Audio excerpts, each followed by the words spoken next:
Hello friend, कैसे हैं आप सब। आई होप आप लोग बहुत अच्छे होंगे। और देखिए, गर्मियों में भी बहुत ही ज़्यादा अच्छे अच्छे तीज त्यौहार आते हैं। तो अभी चल रहा है आर्द्रा नक्षत्र। तो इसमें कहते हैं कि दाल पूड़ी तो बहुत ही अनिवार्य होती है, और खीर आम इन सब का आर्द्रा नक्षत्र में बड़ा ही महत्व होता है। तो अभी चल रहा है, आप सब भी कर सकते हैं। 6 जुलाई तक शायद है।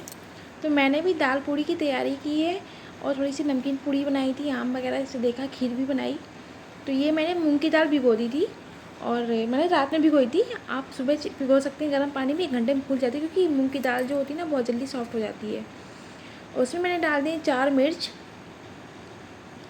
तो थोड़ा स्वाद बन जाएगा इसमें।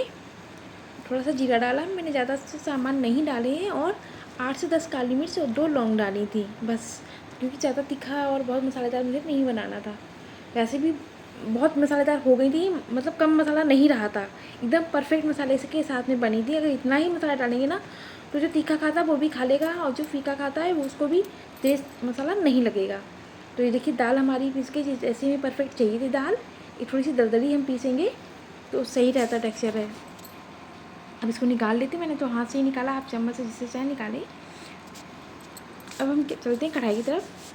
तो इसमें मैंने पहले एक नमक वाली पूड़ियाँ निकाली थी, क्योंकि वो जल्दी सीख जाती, तो मैंने पूड़ी निकाल दी, उसमें से तेल निकाल दिया था।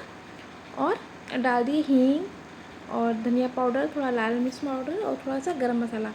आँच मैंने धीमी रखी है, क्योंकि तेल बहुत जल्दी गर्म हो जाएगी, हल्की कढ़ाई है और हमारा मसाला जलने लगेगा। अब डाल देंगे इसमें दाल, और फटाफट से इसको फ्राई कर लेंगे। जब हमारी दाल गीली होती है ना, थोड़ी सी तली से चिपकती है, लेकिन जैसे जैसे दाल पकती जाती है, वो सारा मॉइस्चर जैसे जैसे सूखता जाता है ना, वो तली को छोड़ देती है, और उसमें सारा चिकनापन भी छोड़ देती है।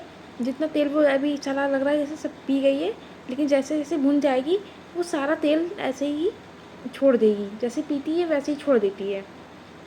दाल भुनने के बाद में मैं आपको दिखाती हूँ हाथ से भी मसल के, बहुत ही अच्छी सी दाल भुन के रेडी हो जाएगी, क्योंकि भुनी हुई दाल का मतलब अलग ही मज़ा और अलग ही स्वाद होता है।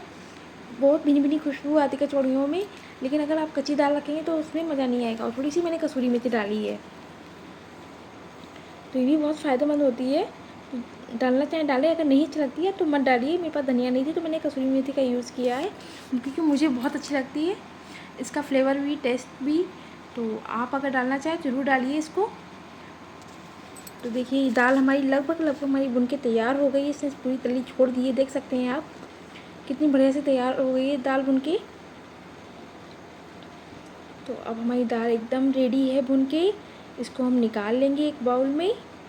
जिस बाउल में हमने दाल कच्ची निकाली थी पीस के, उसी में हम निकाल लेंगे अभी। उसके बाद में हम छोटे बाउल में रख देंगे, क्योंकि ऐसे क्या होगा कि सूख जाएगी, फिर बाइंडिंग में हमें नहीं आएगी। क्योंकि अगर आप खस्ता बनाना चाहते हैं तो इसको थोड़ा सा और आपको भूनना पड़ेगा, थोड़ी एकदम जैसे छरछरी सी हो जाए, सूखी सूखी, तो वो खस्ता के लिए सही रहती है। फिर आप वो खस्ता धीमी धीमी आँच पे सेकेंगे, उसको आप महीने भर 15 दिन तक आराम से रख सकते हैं।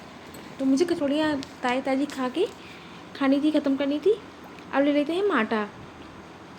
तो मैंने 1 कटोरी आटा लिया है भर के, और थोड़ी सी 2 से 3 चम्मच सूजी ली है, बारीक मोटी जो भी आपके पास सूजी है वो आप ले लीजिए। और नहीं डालना तो मत डालिए, मेरी मम्मी नहीं डाल दी थी दाल कचौड़ी में, मैंने डाल दी है थोड़ी सी। थोड़ा सा नमक डाला है, सबको मिक्स कर लेंगे। उसके बाद में जितनी सूजी ली उसी के अकॉर्डिंग खाली तेल डालेंगे, क्योंकि मैं मतलब मेरे मायके मेरी मम्मी जो बहुत ज़्यादा ही बनती मेरे यहाँ दाल की कचौड़ियाँ। हर किसी के बर्थडे पे, हर त्यौहार पे दाल की कचौड़ी ही बनती है हमारे यहाँ। तो कोई मोइन वगैरह नहीं डालती, केवल नमक डाल के मम्मी मिक्स कर देती हैं और पानी से गूँध देती हैं बस। सॉफ्ट डो लगाना हमें इसका है, क्योंकि फिलिंग की हम जैसे मैंने पहले भी बताया पराठे की रेसिपी में भी, कि जो भी हम फिलिंग वाली चीज़ें बनाते हैं, चाहे कचौड़ी हो पराठे हो, उसका डो मतलब सॉफ्ट ही लगाना चाहिए। उससे क्या होता है ना कि फिलिंग भर के हमको उसमें बंद करने में आसानी रहती है। अगर टाइट लगाएंगे तो क्या होगा, वो आटा फटेगा, साथ में फिलिंग बाहर आ जाएगी। तो सॉफ्ट डो से हमारा आटा फटेगा नहीं। मैंने बिल्कुल सॉफ्ट डो लगा के रख दिया है अभी ये। बाद में इसको हम थोड़ा सा और नीट कर लेंगे। अब ये चिपक रहा है क्योंकि हाथ में, तो हम थोड़ा सा हाथों में तेल लगा लेंगे, फिर उसके बाद में इसको थोड़ा सा नीट कर लेंगे, मतलब गूँध लेंगे एकदम सॉफ्ट। वैसे तो गूँधा हुआ ऐसे ही बना सकते हैं, कोई दिक्कत नहीं, फिर भी मैंने थोड़ा सा कर लिया है ताकि आपको दिखा सकूं कि हाँ देखिए कितना अच्छा सा ये हमारा डो बन के रेडी हो गया। देख सकते हैं कितना चिकना और कितना सॉफ्ट है। तो मुझे तो इतने ही सॉफ्ट डो में काम करना ईजी लगता है, क्योंकि ना तो इसमें कचौड़ियाँ फटती हैं और ना ही हमारी फिलिंग बाहर आती है। क्योंकि क्या होता है कि हालांकि दाल की कचौड़ियों से कढ़ाई ख़राब नहीं होती, लेकिन फिर भी अच्छा नहीं लगता, उसमें काला काला सा हो जाता है, तो कचौड़ियों के ऊपर आता है वो अच्छा नहीं लगता बिल्कुल भी है। चाहे वो कोई सी कचौड़ी हो, वो मतलब देखने में नहीं अच्छी लगती है, तो खाने में कब और भी मन नहीं करता है। तो दाल मैंने ये छोटे कटोरे में कर ली थी। अब हम देखिए हाथ पे ही इसको फैला के ऐसे ही, मैं लोई नहीं काटती हूँ, जैसे लोई लोग काट के रख लेते हैं। मैंने मम्मी को अपने ऐसे ही बनाते हुए देखा है बचपन से, तो मुझे ऐसे ही बनाने की आदत है। आप चाहें तो जैसे पूरा उसका एक बेलनाकार बना के उसमें से लोई काट के बनाते हैं ना, जैसे वैसे भी कर सकती हैं, लेकिन मैं ऐसे ही बनाती हूँ। मुझे ऐसे ही सरल लगता है, और क्योंकि बचपन से ही ऐसे देखा, जब से बनाना शुरू किया है खाना मम्मी को देखा है अपने, तो ऐसे ही मैंने उनको देखा है लोइयाँ काट के बनाते हुए, भरते हुए, तो बिल्कुल वैसे ही मैं करती हूँ। देखिए कोई भी बेटी हो अपनी माँ से ही सीखती है, मैंने भी अपनी मम्मी से ही सीखा हुआ है सब है, तो मैं भी ऐसे ही बना रही हूँ। तो देखिए आपको दिखाती हूँ कि बिल्कुल भी फिलिंग बाहर नहीं आ रही है, ईजिली बंद हो जा रहा है हमारा अंदर फिलिंग। तो देखिए आराम से जितना चाहे उतना भरिए। अगर आपका डो सॉफ्ट है, आटा आपने सॉफ्ट लगाया है, तो आप आसानी से जितना मन चाहे उतनी फिलिंग भर सकती हैं, बिल्कुल भी बाहर नहीं आएगी। और अगर टाइट लगाएंगी आटा तो उसमें से फिलिंग बाहर आएगी, तो आप चाहे कितना भी संभालें फिर नहीं संभलती है। तो हमेशा आटा सॉफ्ट लगाएं। तो देखिए अब मैं दिखाती हूँ, बिल्कुल भी नहीं फटेगी कचौड़ी हमारी। देख लीजिए, जैसे हम कोई फिलिंग की बनाते हैं, कोई पराठा पूड़ी कचौड़ी, तो थोड़ा सा दबा लेते हैं, उसके बाद में बेलते हैं। उससे क्या रहता है ना कि फिलिंग पूरी इवन हो जाती है सब तरफ। देख सकते हैं ना मोटी है ना महीने। मैं इतनी ही मोटी बनाती हूँ कचौड़ी, इससे ज़्यादा मोटी नहीं बनाती हूँ। और देख सकते हैं बिल्कुल भी फिलिंग बाहर नहीं आ रही है, और पूरे में फैली हुई आपको दिख रही होगी, अच्छे से पूरे में स्प्रेड हो गई है। ये नहीं कि कहीं पे आटा है कहीं पे फिलिंग है, ऐसा नहीं है। और उसका सबसे बड़ा अभी देखेंगे आप, जब मैं तलूँगी तो उसमें जब हम कचौड़ियाँ तलते हैं, अगर वो फूल रही हैं तो समझ लीजिए कि आपकी फिलिंग चारों तरफ फैली हुई है। अगर वो एक तरफ से फूली है एक तरफ से पचकी है, इसका मतलब आपकी अनइवन फिलिंग है। या तो हम बिल्कुल महीन कर देते कचौड़ियाँ, तब वो नहीं फूलती हैं, और या फिर हमारी फिलिंग जो होती है अनइवन होती है, तब हम नहीं फूलती हैं। तो ये दो बातें याद रखनी है। डो अगर मतलब सॉफ्ट लगाएंगी तो आपकी फिलिंग कभी बाहर नहीं आएगी। तो मैंने कढ़ाई रख दी थी पहले ही, तेल डाल के गर्म हो चुकी है।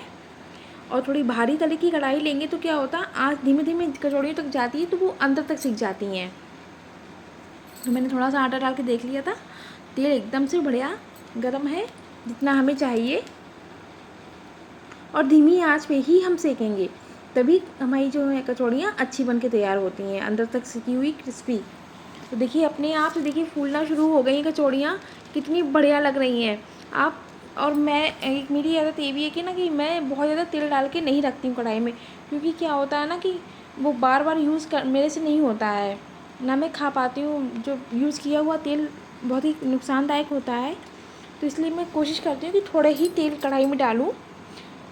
कोई ऐसा तो है नहीं कि हम हलवाई बैठे हुए हैं, बहुत सारी कचौड़ियाँ हमको तलनी है, हमको अपनी फैमिली के लिए तो तलनी है, तो उसी के अकॉर्डिंग आप यूज़ कीजिए।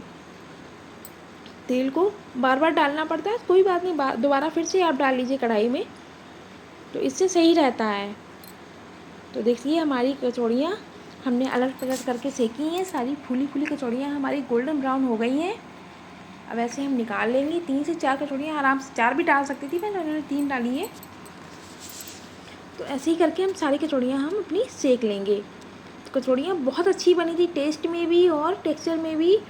और मतलब ऐसा नहीं कि बाद में रखी जाने के बाद में सॉफ्ट हो गई थी, शाम तक भी हम लोगों ने खाई थी, रात में भी, दूसरे दिन सुबह भी मतलब बच गई थी, काफ़ी सारी बनाई थी मैंने। तो देखिए ये भी देखिए कचौड़ियाँ डाली हैं, ये देखिए ये भी फूल रही हैं। कुछ भी नहीं करना पड़ेगा आपको, अपने आप से ही फूलती जाएंगी। तो हमारी कचौड़ियाँ फूल रही हैं, बढ़िया सी फूली फूली कचौड़ियाँ बनके तैयार हो रही हैं। देख सकते हैं कितनी बढ़िया फूल गई हैं कचौड़ियाँ। तो आप इस रेसिपी को ज़रूर से ट्राई कीजिएगा, और आप कहाँ से देख रहे हैं मुझे ये भी बताइएगा, और देखिएगा कि कितनी अच्छी कचौड़ियाँ आपको बनती हैं। ये भी देखिए, ये भी हमारी कचौड़ियाँ सिक के तैयार हो गई हैं। आप सभी से रिक्वेस्ट है वीडियो में आगे बढ़ने से पहले कि अगर आप मेरे चैनल पर नए हैं तो प्लीज़ प्लीज़ प्लीज़ मेरे चैनल को सब्सक्राइब कीजिए, लाइक कीजिए मेरी रेसिपीज़ को, और बेल आइकन दबा लीजिए ताकि मेरी रेसिपीज़ आप तक समय पे पहुंच सकें और आप उनका आनंद ले सकें। बनाइए, खिलाइए मतलब फैमिली को खिलाइए और आप भी खुद खाइए, और मुझे ज़रूर बताइए कि आपको मेरी रेसिपी कैसे लगती है। तो देखिए हमने सारी कचौड़ियाँ मतलब आधी सेक ली थी मैंने, आधी मैंने बाद में सेकी थी क्योंकि जो खा रहा था उसके लिए सेक रही थी। तो ये देखिए मैंने बना ली है, क्योंकि आधा नक्षत्र है तो पहले भोग लगना है भगवान का, उसके बाद में ही हम खाएंगे। तो ये तो बन के तैयार हो गई कचौड़ियाँ हमारी, पूड़ी भी बन गई हैं, आम भी कट के रख गया था। और अब बनाएंगे हम खीर। तो खीर के लिए दूध मैंने पहले ही गर्म कर लिया था, थोड़ा और काम था वो करने लगी तो मैंने गैस बंद कर दी थी। खैर कोई बात नहीं, चावल भी भिगो के रख दिए थे, और ये चावल छोटे वाले मैंने लिए हैं, तो उससे खीर बहुत अच्छी बनती है और टेक्सचर बहुत अच्छा आता है। तो मैंने बहुत थोड़े से चावल लिए थे, और ये करीब 1 लीटर दूध लिया है मैंने। तो देखिए कोई भी क्वांटिटी है जो वो आप अपनी फैमिली के सदस्यों के अनुसार लीजिए, कि जितने भी सदस्य हैं उतने के अनुसार ही लेना चाहिए, बाकी बर्बाद नहीं करना चाहिए। और रखी हुई चीज़ इसमें स्वाद नहीं रह जाता है, और इसको हम चला चला के पकाएंगे। वैसे तो खीर है 1-2 दिन फ्रिज में रखी रहे तो भी कोई दिक्कत नहीं, खा सकते हैं हम, लेकिन गर्मियों में थोड़ी दिक्कत होती है। तो ये देखिए जब तक खीर बन रही है तब तक मैंने अपने ड्राई फ्रूट्स भी कट कर लिए, काजू बादाम काट लिए हैं, चिरौंजी है, किशमिश है। तो आपके पास जो भी ड्राई फ्रूट्स है आप उनको उसमें खीर में डाल सकते हैं। तो खीर चलाते चलाते मुझे 10 से 12 मिनट हो गए हैं। तो हम बीच बीच में चावल भी चेक करते जा रहे हैं कि हाँ चावल पका है कि नहीं पका है। तो हम एक बार चेक कर लेंगे कि चावल पक गया है कि नहीं, क्योंकि भीगे हुए चावल थे, भीगे हुए चावलों को पकने में 10 से 12 मिनट का समय लगता है। देखिए चावल पक गए हैं, छोटे चावल हैं, पकने में ज़्यादा टाइम नहीं लगता है। अब हम डाल देंगे इसमें किशमिश, क्योंकि किशमिश को फूलने में थोड़ा सा टाइम लगता है, और जब कच्ची कच्ची रहती हैं फिर वो खाने में अच्छी नहीं लगती हैं। वो सारे घर वाले निकाल निकाल के रख देते हैं, तो मैं इसी तरह से बनाती हूँ। तो मैंने डाल दी, अब थोड़ी सी डाल देंगे इसमें इलायची कूट के डाल दी। इलायची पाउडर हो तो वो भी आप डाल सकती हैं, केसर भी डाल सकती हैं। मैंने केसर नहीं डाली है क्योंकि बेटा कहते नहीं मेरे में केसर मत डालो। तो ये है कंडेंस मिल्क। तो दूध अगर कम भी हो तो भी इससे काम चल जाता है, क्योंकि रखा हुआ था, मैंने कहा ये फिर और भी सूख जाएगा, तो मैंने उसको डाल दिया। अब हम डाल देंगे इसमें ड्राई फ्रूट्स, और थोड़े से ड्राई फ्रूट्स मैंने बचा दिए हैं ताकि जब हम सर्व करें तो गार्निश कर सकें। मैंने एक कांच का बाउल लिया है बड़ा, इसमें हम इसको खीर को सर्व कर देंगे। ऊपर से हम डाल देंगे जो हमने ड्राई फ्रूट्स बचा के रखे थे। क्योंकि अभी आपको ये पतली लग रही है, खीर गर्म है, लेकिन जैसे जैसे ये ठंडी होगी वैसे वैसे इसका टेक्सचर चेंज हो जाएगा, गाढ़ी हो जाएगी, क्योंकि बहुत गर्म नहीं खा सकते हैं। अभी गर्मी में तो गर्म चीज़ें खानी भी नहीं चाहिए, ठंडा करके खाएँगे उतना ही इसकी तासीर आपके पेट को ठंडक देगी और अच्छी लगेगी। और ये कुछ गुलाब की पंखुड़ियों से भी इसको सजा देते हैं, बहुत ही खूबसूरत लग रही है खीर। इसी उम्मीद के साथ मिलते हैं अगली वीडियो में, तब तक के लिए नमस्कार, बाय बाय।